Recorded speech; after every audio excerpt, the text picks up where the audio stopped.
आदाब नाज़रीन, एक बार फिर से आप जुड़ चुके हैं नासिर कैश ऑफिशियल पर। तो अभी मेरे साथ जो है नेशनल कॉन्फ्रेंस के असेंबली इंचार्ज भद्रवाह से शेख महबूब साहब हैं। और जैसा कि आप सभी को मालूम है, कल यानी 13 अगस्त को डॉक्टर फारूक जो पार्टी प्रेसिडेंट भद्रवाह आए थे और क्या उन्होंने वर्कर्स के साथ बात की, तो सब जानने की कोशिश करें। मैं वो सब बताया, जो कल डॉक्टर फारूक साहब भद्रवाह आए थे, क्या मीटिंग थी, ये थोड़ा सा इसके बारे में बताइए। देखिए, कल की जो मीटिंग थी तो वो एक तरह से वर्कर्स वो कन्वेंशन थी, जो बड़े शार्ट टाइम में हमें पार्टी प्रेसिडेंट का हुक्म हुआ कि मैं एक तेज़ी से एक दौरा कर रहा हूँ अर्सवाइल डिस्ट्रिक्ट डोडा का, और मैं हर जगह जाना चाहता हूँ और पार्टी के जो वर्कर्स हैं उनके साथ मिलकर उनके साथ बात करना चाहता हूँ। तो इसलिए ये जल्दी में ये प्रोग्राम ऑर्गेनाइज हुआ और इसमें हमने सिर्फ पार्टी वर्कर्स को बुलाया था। सबसे पहले तो मैं आपके माध्यम से भद्रवाह के अवाम को, बलेसा के लोगों को, चिराला के लोगों को, जितने भी लोग यहाँ आए थे इस प्रोग्राम में शिरकत करने के लिए, हमारे वर्कर्स जो आए थे, मैं उनका शुक्रिया अदा करता हूँ कि हमारी एक कॉल पे वो इतने शार्ट नोटिस पे वो यहाँ पे इस वर्कर्स मीटिंग के लिए आए। और सबसे अहम बात यह है कि जिसके लिए हम माजरत ख्वाह भी हैं और लोगों से हम माफ़ी भी मांगते हैं कि कुछ वजह से प्रोग्राम हमारा जो 4 बजे शुरू होना था, वो हमारे पार्टी प्रेसिडेंट डॉक्टर फारूक साहब के लेट पहुंचने की वजह से वो प्रोग्राम कम से कम 1.5 घंटा डिले हुआ। और लेकिन फिर भी मैं समझता हूं कि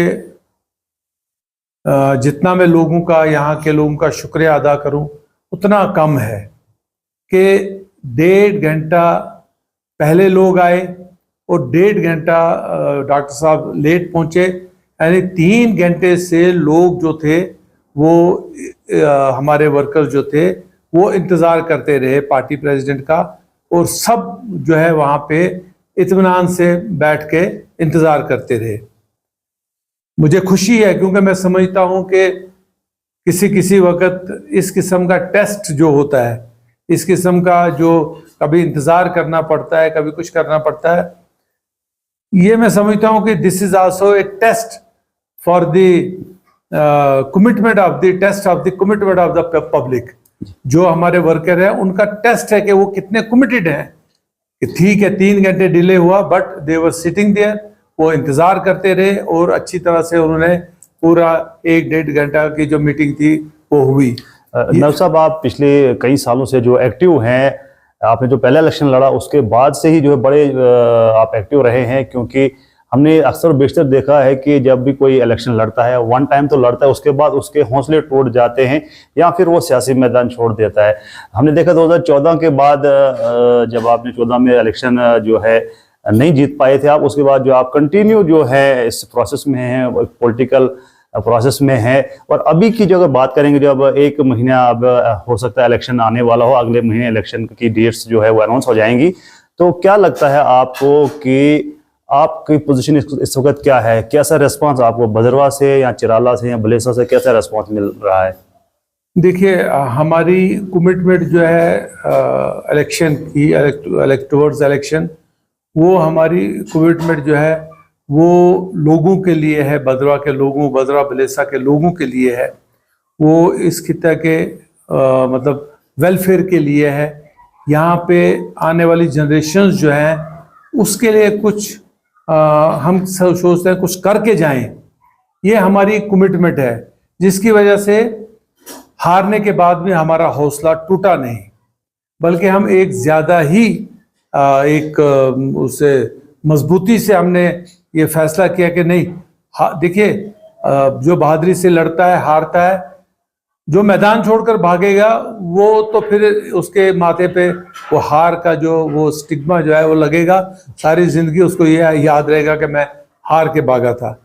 लेकिन हार के जो जीतेगा तो वो उस आदमी की जो हौसले की वो होती है, मतलब कि इस आदमी में कितना हौसला है कि हार बर्दाश्त करके भी उसी कमिटमेंट से ये फिर आगे आया है, और उसमें लोग भी जो है फिर ज़्यादा जो है वो जुड़ते हैं। लोगों को भी फील होता है कि नहीं, एक कमिटमेंट है इस आदमी की, हमें इसके साथ जुड़ना चाहिए, ये हमारे इलाके के लिए कुछ करना चाहता है। उस कमिटमेंट के साथ हम आगे आए हैं, इसलिए पहले अगर हारे हैं तो डजंट मैटर, इंशाल्लाह इस दफ़ा जीतेंगे। इस दफ़ा लोग इतने, लास्ट टाइम जब हमने इलेक्शन लड़ा था हमारे पास कैडर नहीं था, हमारे पास, हमने वी स्टार्टेड फ्रॉम ज़ीरो। तो इस दफ़ा तो इंशाल्लाह ऐसी बात नहीं है, इस दफ़ा तो हमारे पास हर जगह कैडर है, और इस दफ़ा लोग भी जो है डेली, आपने देखा होगा कि हमारे प्रोग्राम होते हैं, डेली हमारे साथ लोग जुड़ते जा रहे हैं, यहाँ भी, चिराला में भी, विलेज में भी।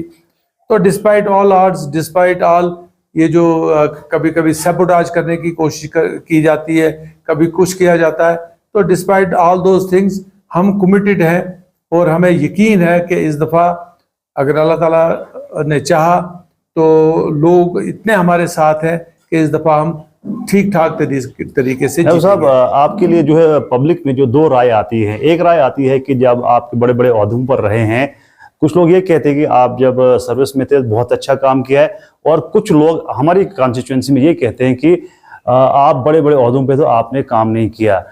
दो राय आपके बारे में आती है, कुछ लोग बोलते हैं कि आपने विद इन सर्विस बहुत अच्छा काम किया है, कुछ लोग कहते हैं कि आपने काम नहीं किया तो हम आप पे जो है क्यों एतमाद करें। इस चीज को थोड़ा सा आप जो है ब्रीफ कीजिए, क्या है जो देखिए, एज ब्यूरोक्रेट, अब अगर मेरे पास पानी का महकमा है तो मैं पानी के महकमे में ही काम कर सकता हूं। मैं कोई पॉलिटिशियन नहीं हूं, एमएलए नहीं हूं, कोई मैं एमएलसी नहीं हूं, कोई मैं मिनिस्टर नहीं हूं कि मैं कमिश्नर अगर पीएचई हूं तो काम मैं R&B का करूंगा। अगर मैं कमिश्नर R&B हूं तो मैं काम जो है वो फूड एंड सप्लाईज का करूंगा। देखिए, मेरा अपना वहाँ दायरा इख्तियार था, मैं किस डिपार्टमेंट में था, लेकिन जिसमें भी था उसमें काम करने की कोशिश की।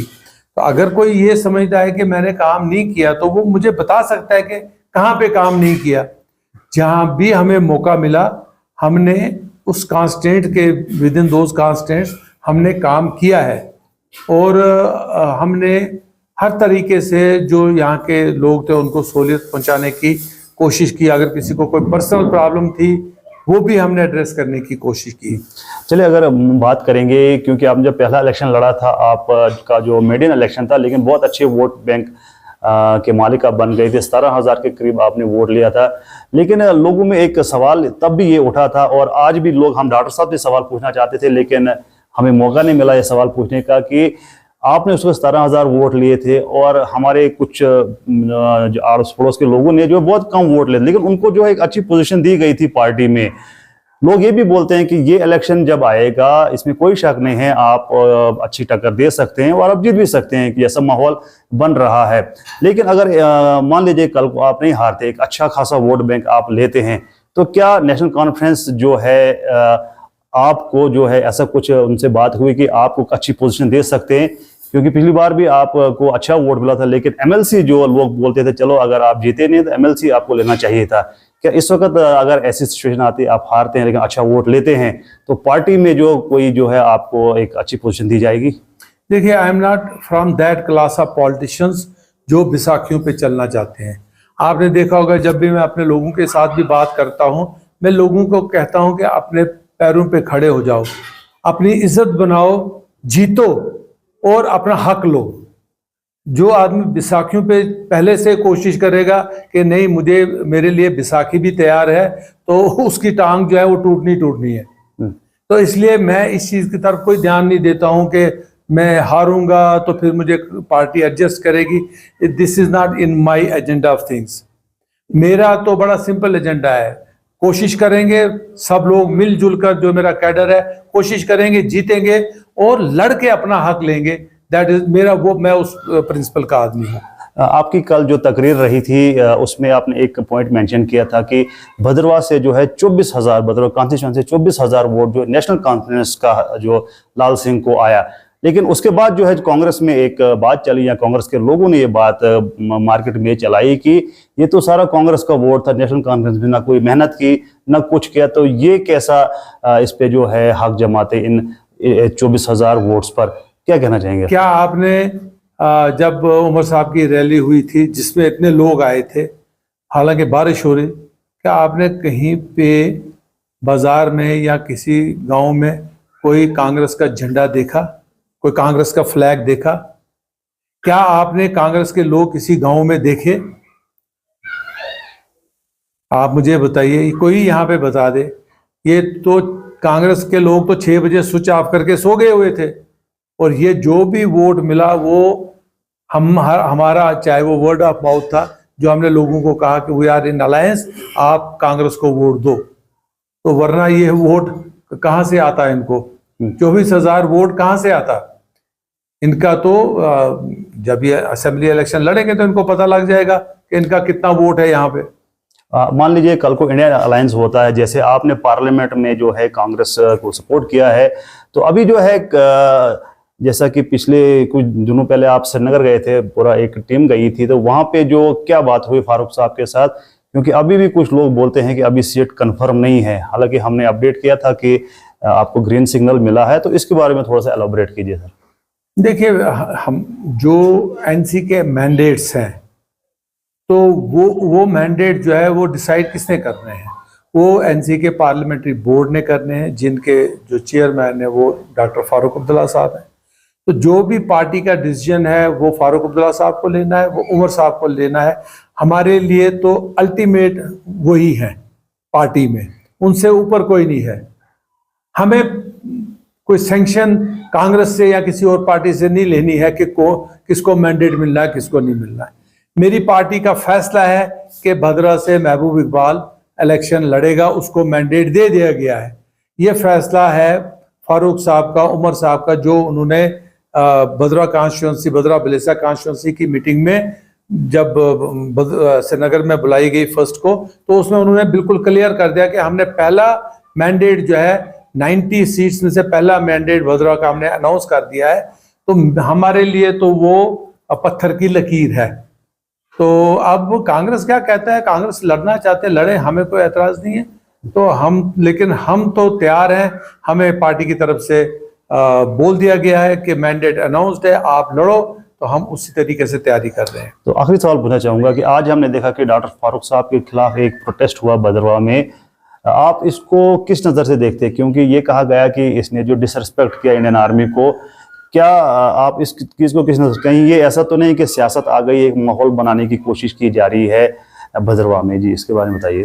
देखिए, अगर मेरी पार्टी के प्रेसिडेंट ने कुछ कहा है तो हम एज पार्टी के स्पाई होने के कारण, वर्कर होने के कारण, we stand by his words. इससे ज़्यादा मैं कोई कमेंट नहीं करना चाहूँगा। बाकी हर पार्टी की अपनी अपनी पॉलिटिक्स है, वो चाहे नारे लगाएं चाहे कुछ करें। जो मेरी पार्टी की, मेरे प्रेसिडेंट की थिंकिंग है, हम सोचते हैं कि वो थिंकिंग जो है हर लिहाज से बिल्कुल ठीक है। वो जो कहते हैं ठीक है, हम इस पे कोई कमेंट नहीं कर सकते हैं। आखिर में जो है आपने पब्लिक को, कॉन्स्टिट्यूंसी के लोगों को जो है क्या मैसेज देना चाहेंगे? मैं उनको यही मैसेज देना चाहूँगा कि देख लीजिए, आप पिछले 10 साल से जिन लोगों की हुकूमत है वो अब फिर मार्केट में आ गए हैं आपको वर्गलाने के लिए, आपका झूठ बोल के वोट लेने के लिए। अब ये पार्टी जो है सारे हिंदुस्तान में इसको भारतीय झूठी पार्टी बोलते हैं। ये झूठ पे आपका वोट लेने के लिए आ रहे हैं। इनसे होशियार रहो और अपने हकूक की हिफाजत के लिए, अपने जो भद्रवाह की डेवलपमेंट, बलेसा की डेवलपमेंट, चिराला डेवलपमेंट के लिए, अपने बच्चों के फ्यूचर के लिए इस झूठ से अपना पल्ला झाड़ दो और एक ऐसी पार्टी का हाथ थाम लो जिसने हमेशा इस सियासत को हर क्राइसिस से निकाला है और जिसने यहाँ पे एम्प्लॉयमेंट दी, जिसने यहाँ पे लोगों को ज़मीनें दी। आज कहते हैं जी ये प्राइम मिनिस्टर आवास योजना 2 करोड़ मकान दे रहे हैं, वो कर। भैया, जब लोगों के पास ज़मीन ही नहीं है, जब लोगों को आप सरकारी ज़मीन में हाथ नहीं लगाने देते हैं, तो अब ये मकान बनेंगे कहाँ पे? लैंडलेस लोग मकान बनाएंगे कहाँ? आप जितने में 2 करोड़ छोड़ 200 करोड़ आप मकान सैंक्शन करो, जब लोगों के पास जमीन ही नहीं है, कहाँ बनाएंगे मकान? तो ये जो ड्रामा शरामा है ना, ये दिस इज ओनली फॉर ये जो ये इलेक्शन आता है तो उस वक्त पब्लिक को बेवकूफ़ बनाने के लिए इस किस्म के ये वादे किए जाते हैं। वरना अगर मकान बनाने के लिए पहले इनको जितनी भी यहाँ पे सरकारी ज़मीन है, जो यहाँ के स्टेट सब्जेक्ट हैं और लैंडलेस हैं, पहले उनको वो जमीन जो है उनको डिस्ट्रीब्यूट करनी चाहिए, एटलीस्ट 5-5 मरले, जैसे prime minister 20 point program Indira Gandhi के जमाने में हुआ था, जब 5-5 मरले जमीन देते थे लोगों को, लैंडलेस लोगों को, वो मकान बनाते थे। उस किस्म के इनको पहले जमीन दो, फिर मकान सैंक्शन करो। पहले मकान सैंक्शन करते हो, 3 साल उनके पास जमीन नहीं होती है, पैसा लैप्स हो जाता है। इस किस्म की ड्रामाबाजी लोग जानते हैं, ये अब इनको बंद कर देनी चाहिए।